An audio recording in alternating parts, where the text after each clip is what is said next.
My mother never congratulated me on any achievement while worshiping my unemployed brother. The first thing you need to understand about my mother is that she only ever had one child. On paper, she had 2 sons. In reality, there was Evan.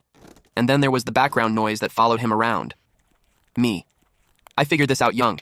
Achievement never felt like achievement in our house. I'd bring home straight-A report cards, academic awards, certificates with gold seals.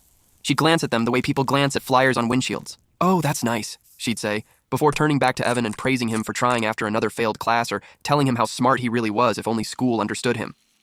By high school, it wasn't subtle anymore.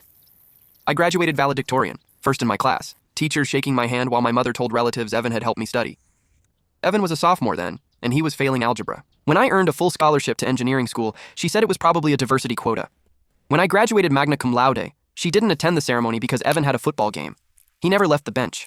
She took hundreds of photos of him in uniform and posted them everywhere, calling him her athletic son, while I didn't even get a call acknowledging the degree I'd worked years for. I got my first job at an aerospace company straight out of college. She told people I was doing basic data entry while Evan was finding himself, which meant living in her basement unemployed and playing video games all night. When I helped design a component that went into satellites, she said it was probably a team effort, and I'd been lucky to be included.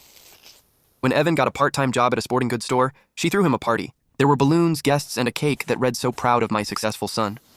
She called Evan every morning to wish him a good day at work. She never once called me about my actual career.